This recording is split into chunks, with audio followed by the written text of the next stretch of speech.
confused. I could have questions. And I'm this time around not relying on the idea that I have a relationship with him to be like, yo, so you tell me what I'm supposed to get from this, right? Instead, I'm actually being a fan, which is actually good. The Iceman episodes, I thought the first one was good. The second one, I was like a little bit disappointed, even though I guess that was a preview to which one. And I've been really trying to figure out, it feels like Drake is trying to tell us a story. There's constantly a theme. He's wearing the same clothes. There's a bunch of things that looks like he's filmed that's supposed to carry on a plot. Don't know what he's trying to say. We see him working in an ice factory. That's like the ice element, but we see Pinocchio. We see him in these vintage spots. Obviously, we now know he was in Manchester. That was because he was linking with Central C, but we also saw him in Toronto. What is really the theme behind this album? Shout out to my man What's the Dirt. He did a pretty good explanation of, little tidbits that he took away from it. And, this is 25 minutes. We're not going to play the whole thing, but we should probably play a little bit of it if you guys didn't know. And again, we are in the age of, I think artists are realizing, the top tier artists, is that fans want to feel challenged. They want Easter eggs and shit like that. And I think Drake might be appealing to that. So let's listen to a little bit of what. All right, guys. So 20 days ago, Drake dropped a stream titled Iceman Episode 1, which is something that we did break down on the channel. Now, a lot of us assumed that this would be a series of streams, and that turned out to be 100% correct, because on July 24th at 9 p.m. Eastern, Drake dropped Episode 2. It's not easy to predict what he's doing with this rollout, like where this is going. So Drake is currently touring Europe right now, and when I looked at his schedule, I was really puzzled as to how he would even find the time to film the next Iceman episode. Everything that he's been doing takes an extreme amount of effort and time, and the fact that they're pulling things off like this on his day off between shows is really a testament to just how hard this team is working. It really seems like he's constantly working. Like, I don't even know when he sleeps. The first thing that we see is a black screen with nothing on it, and we hear the voice of an unknown man. What's going on, man? It's been like 3 weeks since they found your truck. Shed is empty. No one can find you. You're not picking up. Everybody's looking for you, bro. This is going to be a problem. I don't know who this man is, but it is a unique recording, as I can't find a single piece of media, a movie, or any audio that matches this quote. The man says that a truck was found 3 weeks ago, and this aligns great with the Iceman Episode 1 drop, as we had Drake driving the delivery vehicle 19 days prior, which is pretty much 3 weeks. It's for that reason where I believe the voicemail from this man really acts as a narrative bridge to tie the two episodes together. So he ends off Episode 1 in the truck. Now it's 3 weeks later. So Drake is really building on this character arc, and make no mistake, there is a story being told across these episodes. It's insanely cryptic, all of it. My theory on the voicemail is I believe the man leaving the message and what he's saying could be tied to Drake turning his back on UMG. As you know, Drake is currently in a legal war with the label, and after Not Like Us dropped, it's highly likely that he completely cut off communication with the label. Knowing who Drake is and what he meant to UMG, Drake going ghost probably made them pretty nervous. While all this is going on, Drake is quietly planning this lawsuit, and the label had no idea what was about to hit them. They probably tried to get in contact with Drake for a while, and he didn't respond. The man on the call sounds irritated and almost panicked. He's saying nobody can get a hold of you. This is going to be a problem, and you got to keep in mind, Drake acted as the label Superman for 15 years. A lot of the features and favors that he was doing were for artists under UMG. We're talking about a lot of money. Like, this is big business. Now all of a sudden, artists like DJ Khaled, who is under UMG, isn't getting a feature from Drake anymore, and that was literally the entire rollout for his album. The man had to cancel it because of it. This guy's got 2 Drake songs on there. Okay, 2. I'm curious to know how many other artists from UMG that he's shutting the door on. Drake's first musical release after the beef was on June 4th with Wagwan Delilah, a complete spoof parody track, and at the time, most of us were wondering what the fuck Drake was doing, because this seemed to be the last type of track to drop directly after his beef with Kendrick.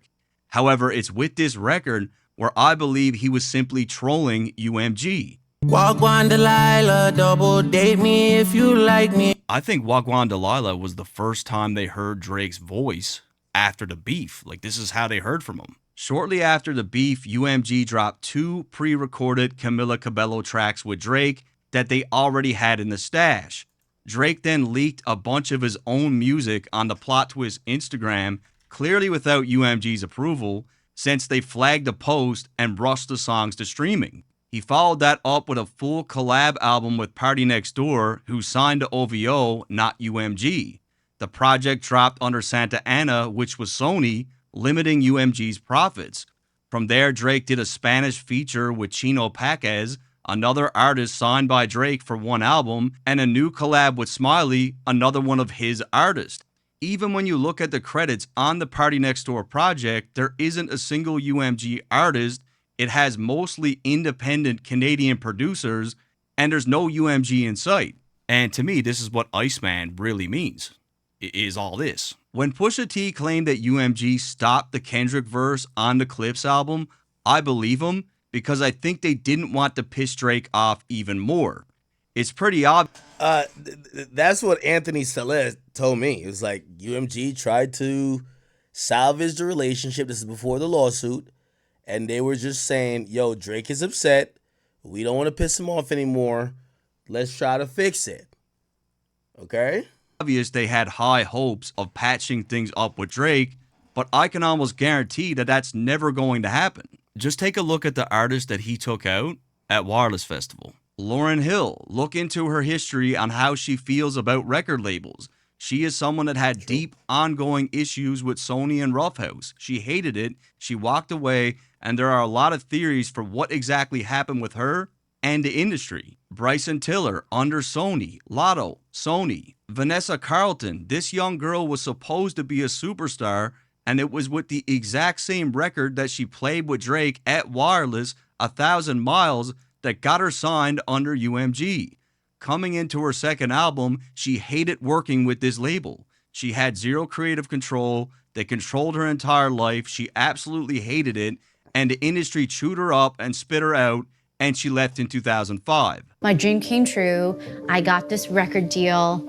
I thought it was gonna, it's gonna be this amazing situation. And at the end of the day, I was in a really bad situation with the people that I was working with. Make her boobs bigger, make her butt higher. There was a lot of weirdness. There's a lot of possessiveness that was happening. Jay Huss, independently signed. 21 Savage, Sony. Mario, another artist that was used and abused by the system who had such little creative freedom. He walked away from the label in 2015 and went independent. Well, you said you had to leave 600 songs behind when you left. Yeah. I left. There's a lot of songs that they had. I can't remember the exact number, but Okay. A lot of songs. Yeah. Bobby Valentino, another artist who was under UMG that voiced his frustrations with album delays and less expected sales. He was dropped in 2008 and went independent. Then you go get a label situation, and then here comes the label telling you what producers to work with, what your sound is. That's an interesting take by What's the Dirt, right? I'm not gonna lie. I was thinking, I'm like, yo, Drake been trying to stay away from these U.S. artists, man. Like, he ain't been fucking with these niggas like that, bro. And to me, I was looking at him saying the whole UK rappers are the best rappers in the world. I'm like, damn, he got something against like some of these niggas who probably didn't stand up for him. But I don't know. Maybe it's one of those things where Drake is like, yo, I'm done doing favors for niggas. Maybe. And then when it doesn't have success, you're gonna drop me. It's like, oh, well, it didn't work. Peace. Sexy Red, not with UMG. She's with Gamma, independent label. Burna Boy, Warner, Skepta, independent. Central C, Sony. Vibes Cartel, independent. Dave, independent. PopCam, Warner. Rema was signed to a label called Maven, and in 2024, that label was purchased by UMG. Just 2 months after UMG made the purchase, he went into a Twitter rant and said the following: "Shakes my head, the fuck is this? Labels, get creative. Stop trying to clone me. No new music. Sorry. I'm too big for fake PR. Bye."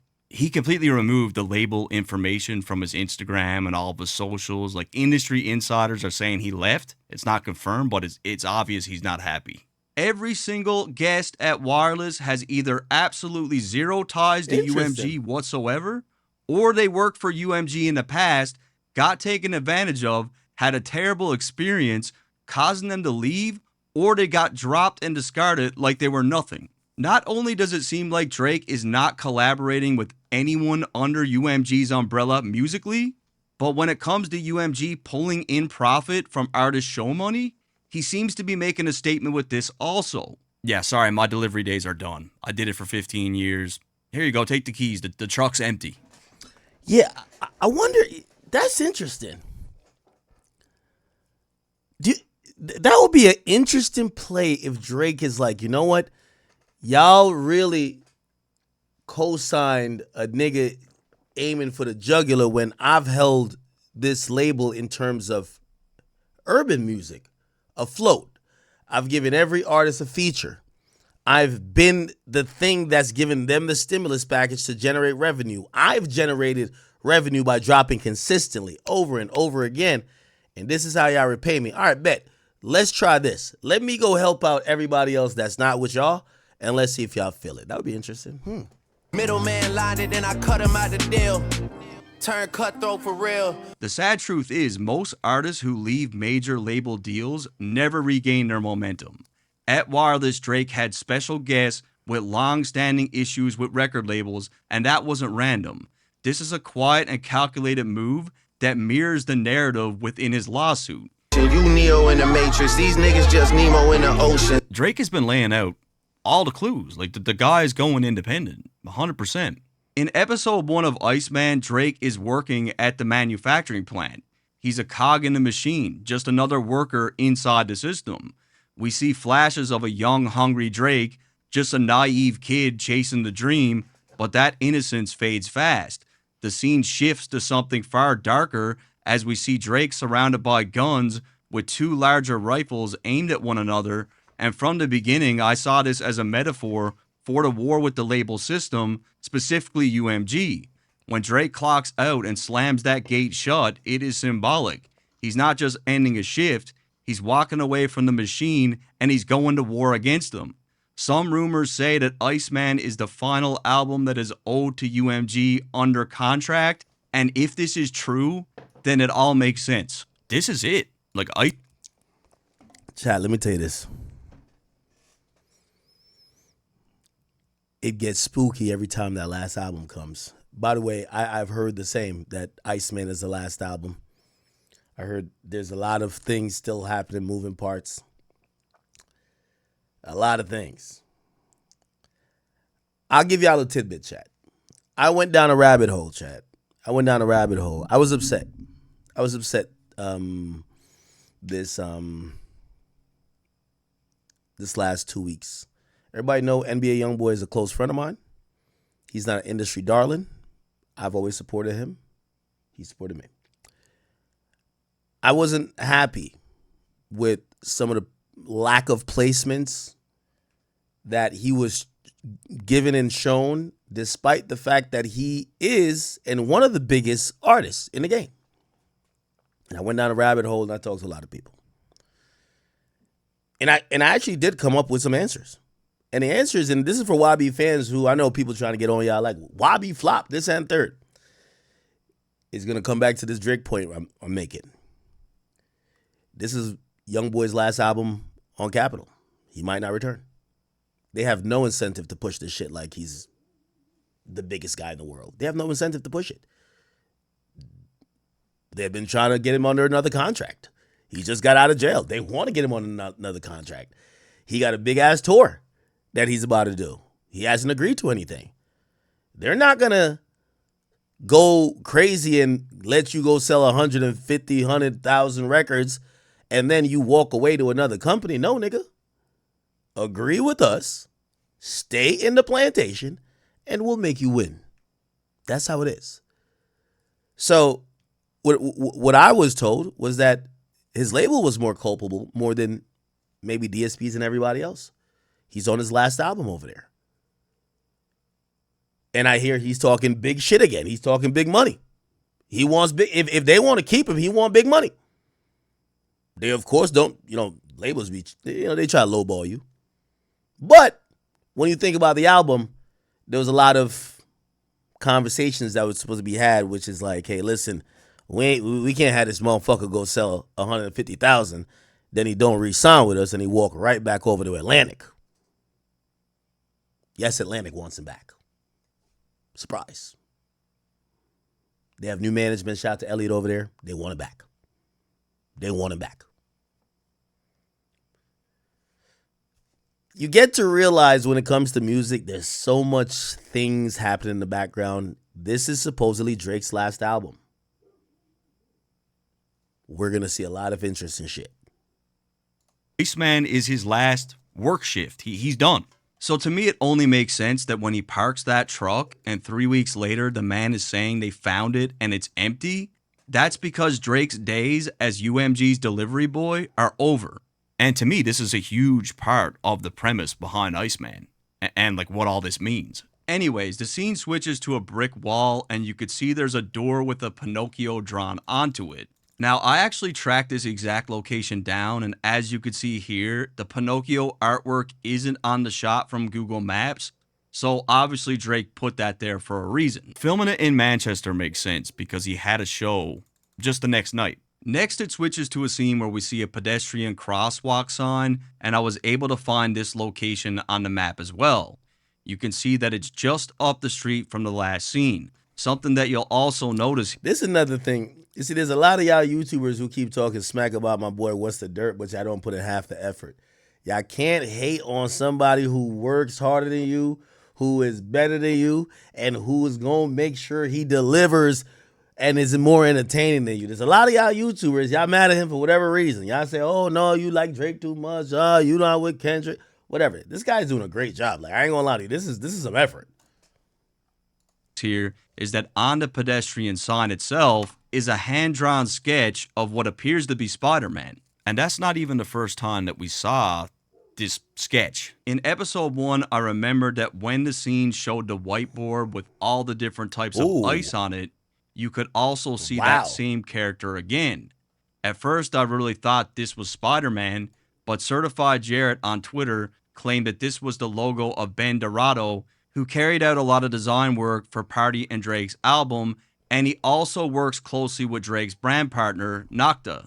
So I'm just not going to go down any Spider-Man rabbit holes yet. The scene then switches for the third time, and again, I traced it all on a map, so without a doubt, the last 3 shots were all filmed in the exact same area. As you could see here, this is the exact same location from Drake's stream. I saw people assume that this was like pre-recorded, but it's not. This is all live. Next, the scene switches to the inside of the building, and the business that Drake is at is called Sure Shot Brewing in Manchester.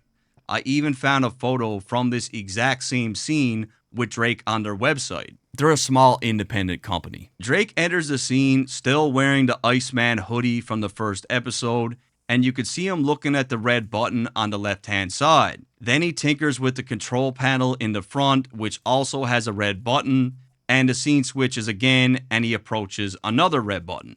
You can't really see which buttons he's pressing. On Sure Shot's Instagram account, they shared some photos of Drake in their shop with the following caption. Had a new brewer start last night. He turned on the chiller, prepped the lines, and locked up. Not sure he'll be back. So he's turning on the chiller, which kind of, is in line with the Iceman theme. So for anyone that doesn't believe that this was a live stream, the company clearly said that it all took place last night, and they even posted footage of the cameraman filming. This was definitely all in real time. Next, we switch to a scene with a man wearing a Pinocchio costume standing behind a tree with a red trailer behind him that reads deliveries. That is impressive he's doing it in real time, because it looks like fans might have been there, but maybe they were prepped before, like, hey, listen, just don't interrupt. This is not the time for you to run up to him for a picture. He'll give you a picture afterwards, but just let him do his thing, because it's live. Up to 27 million, all in a day's work, with the word work blocked out. The scene that we're looking at in this case is exactly across the street from the building that Drake is inside. Pinocchio is stalking Drake, like he's watching them. The red trailer and the words that you are seeing is from a Royal Mail delivery truck in the UK. They have always parked their trucks in this location. Now, the slogan on the truck itself is interesting because of the number 27 million. This is the exact number of views that Kendrick's Super Bowl performance had on YouTube in the first 24 hours. Might be a Given the stretch. fact that Pinocchio is paired with that number, I just don't think it's a coincidence. Drake has made plenty of claims about bot usage, and now we've got a man literally stalking him in a Pinocchio costume, so there's no doubt in my mind that this character is meant to represent Kendrick. When we look at the character of Pinocchio, he is a wooden puppet fabricated by the man, and a fairy grants him the powers to be able to move around like a real person. From here, he desires nothing more than to be a real boy, and there is even a point in the 1940 Disney movie where Pinocchio is manipulated into performing at a puppet show by a fox named Honest John, as he ensures him that if he does this, it will make him a star. Bright lights, music, applause, fame, straight to the top. Why, I can see your name in lights 6 feet high. Pinocchio listens to Honest John, he does the show, and at first it all seems to be 100% worth it.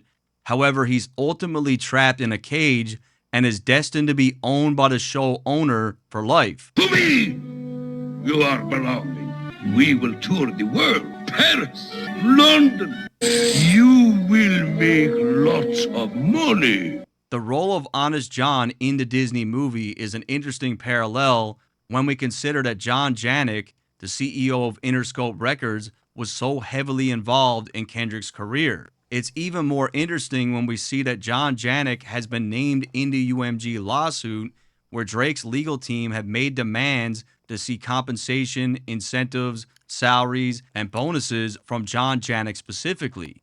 In fact, it was just February of 2024, several months before the beef started, where it was announced that John will be shifted into a role where he assumed a greater responsibility over U.S. label operations for UMG. So I feel like this is like a bigger connection when it comes to Pinocchio and why this is Kendrick, because it all ties back to John Janik. Pinocchio was manipulated to perform. I'm gonna be honest with you, but I haven't even. This is the first time I watched it.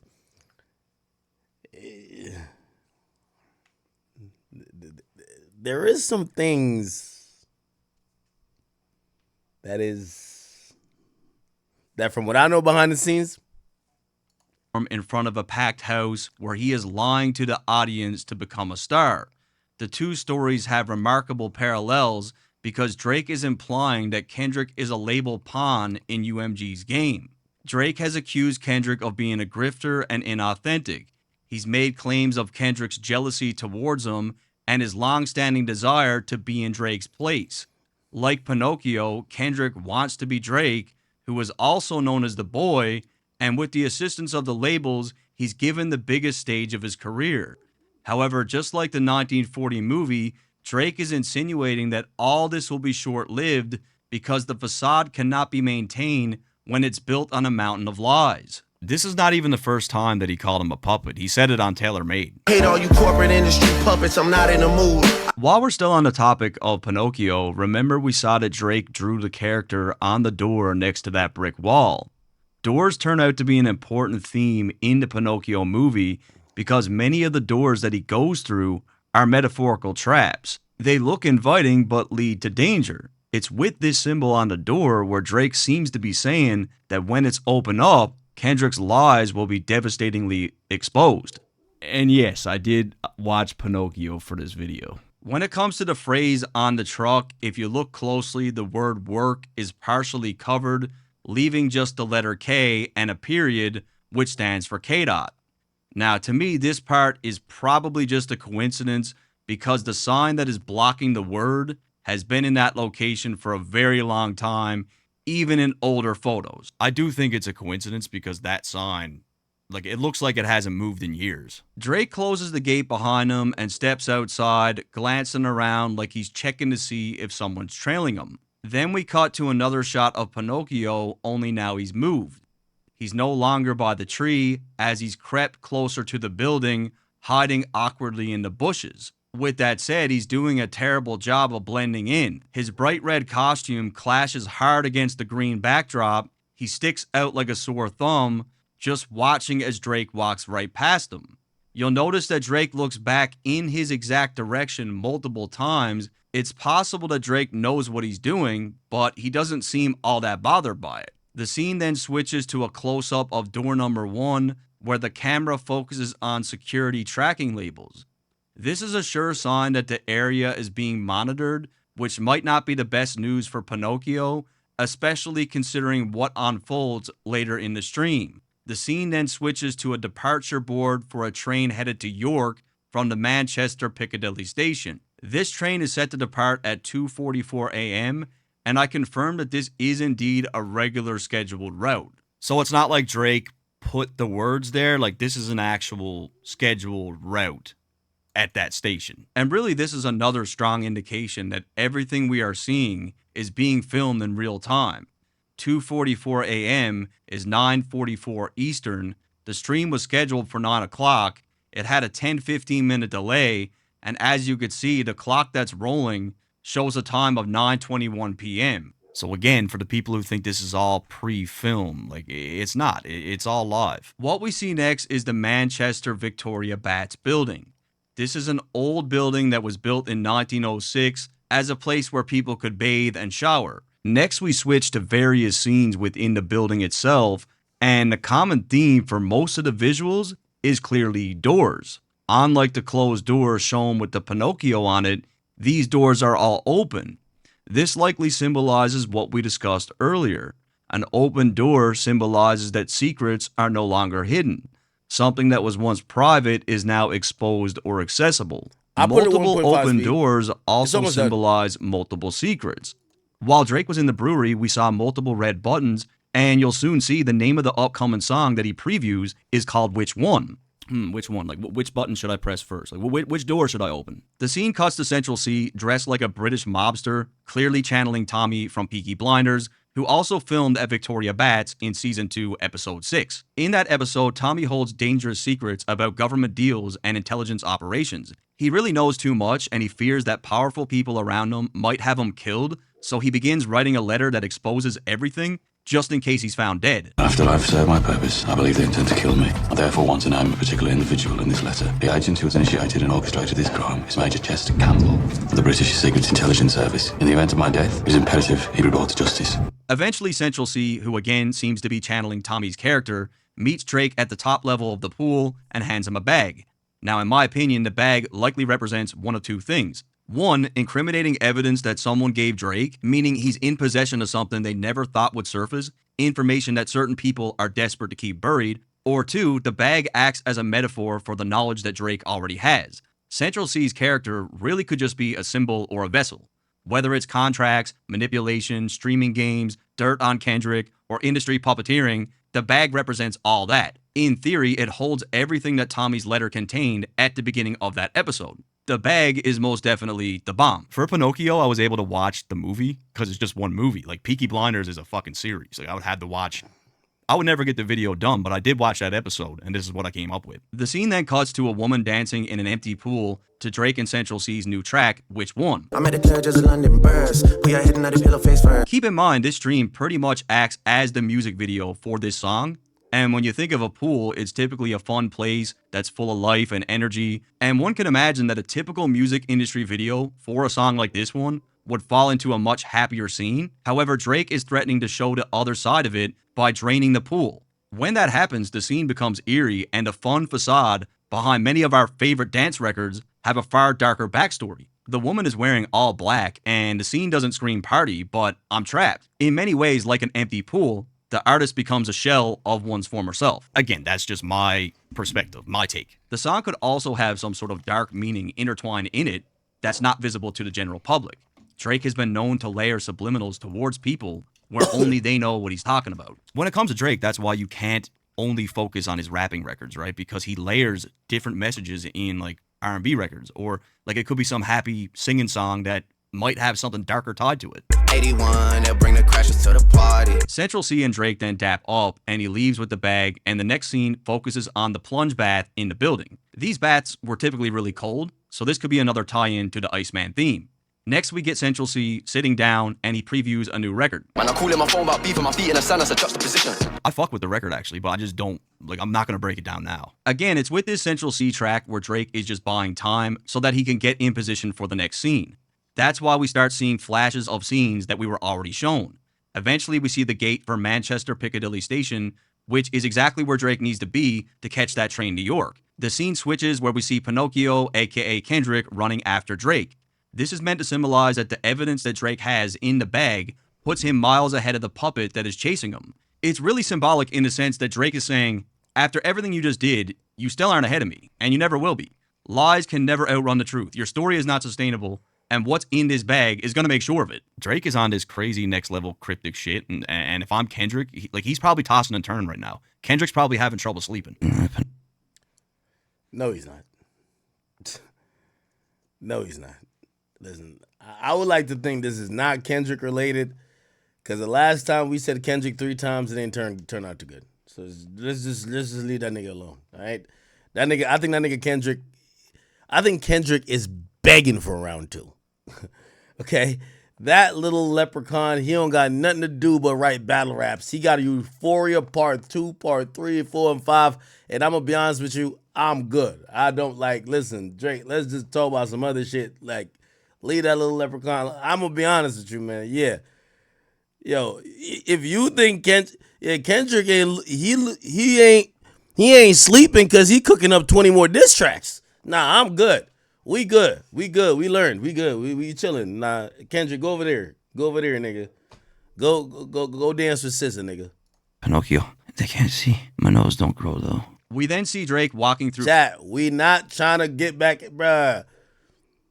As much as Drake is getting into his cryptic bag, I don't want Kendrick in response doing some other 10-minute song where people are, come on, bruh. Nah, I'm good. No. This is straight Drake. This is only Drake shit. Okay? This is Drake's revenge tour, but let's not make it about Kendrick, chat. And I know Drake fans, no. Let's not make it about Kendrick. Kendrick has tried to steal every moment from Drake in his life. He would love to do this too. Don't make his rollout about Kendrick. I'm telling y'all now, y'all Drake fans, don't make it about Kendrick. Because Kendrick would love to come in and swoop down and steal Drake's thunder and joy. Don't do it. I'm warning y'all. Piccadilly Station, miles ahead of the puppet. He gets into an elevator and the instrumental starts where you already know what time it is with this. We all know what Drake is about to do with this beat. I believe it's on this track. Let me tell you this. The way I look at this Iceman whole thing, this is Drake realizing his friends wasn't his friends. What did I miss? I didn't know that y'all niggas had envy and jealousy for me. I was trying to give to y'all. Y'all was taking from me, but y'all had hatred for me. This era is, yes, I guess Kendrick and the battle plays a part into it, but this isn't focused on Kendrick. I don't believe, and this is where I'm gonna deviate from, I shout to it and I fuck with my man, What's the Dirt. I don't think this Pinocchio is Kendrick or only represents Kendrick. I think Drake's plight is bigger than that. It's for all the people that thought he was over, the people that regurgitated lies. They laughed and they danced at his supposed demise. He's going at everybody. One of the misunderstandings about Drake during this entire time is that Drake was only focused on trying to defeat Kendrick Lamar. I think the only song he ever only addressed Kendrick Lamar on was The Hard Part 6. Every other song he ever dropped, he, excluding TaylorMade. TaylorMade was pretty much straight Kendrick Lamar. But he push-ups and Family Matters, he was kind of shooting at a bunch of people.